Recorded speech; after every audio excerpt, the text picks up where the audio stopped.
Top 5 ఎవరు అనుకుంటున్నారమ్మా మీరు? ఏంటండి టాప్ 5 లో ఎవరు ఉంటారు అనుకుంటున్నారు? లో అయితే నిఖిల్, సీత కొంచెం స్ట్రాంగ్ గా ఆడుతుంది. ప్రేరణ ఎలా ఉంటదా? నబిల్ ఉండడా? నబిల్ కూడా ఉంటాడు, తను బాగా హౌస్ లో నుంచి బయటకి ఎవరు వస్తారు? కనిపించే కంటెస్టెంట్స్ ఎవరు ఉన్నారండి? ఇరిటేటింగ్ అంటే సోనియానా? సోనియా గారండి. మణికంఠనా? కొంచెం ఆయన పేరు ప్రేరణనా? మేడం హౌస్ లో నుంచి ఎవరు బయటకు వస్తారు మేడం? కొంచెం సీనియర్ కండి. హౌస్ లో నుంచి బయటకి ఎవరు వస్తారు?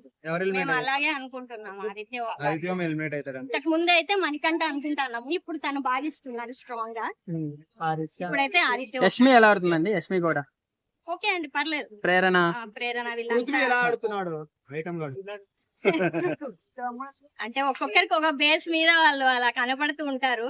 మీకు జెన్యూన్ అంటే జెన్యూన్ అని కాదు, కానీ వాళ్ళు గేమ్ పరంగా వాళ్ళు కొంచెం కమర్షియల్ గానే ఉంటారు. అంటే మెయిన్ గేమ్ మీద కాన్సన్ట్రేషన్ కాకుండా అదర్ యాక్టివిటీస్ కొంచెం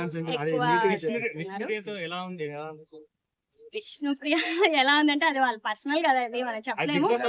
అంటే కొంచెం అది ఓవర్ గానే అనిపిస్తుంది, అంత అవసరం లేదు.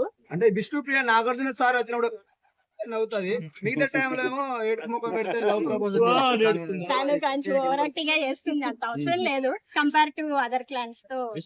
కిరాక్ సీత ఎలా ఆడుతుందండి? ఓకే అండి, జెన్యూనా ఫేకా? ఫేక్ అని నాకేం అనిపించట్లేదు, బానే ఆడుతుంది. టోప్ టీవీ ఎలా ఆడుతుందమ్మా? కొత్త యాక్టర్ పేరు ఇప్పుడు వైల్డ్ కార్డ్ ఎంట్రీ అది ఇంకా చూడలేదు కాబట్టి నెక్స్ట్ టైం చెప్తాను.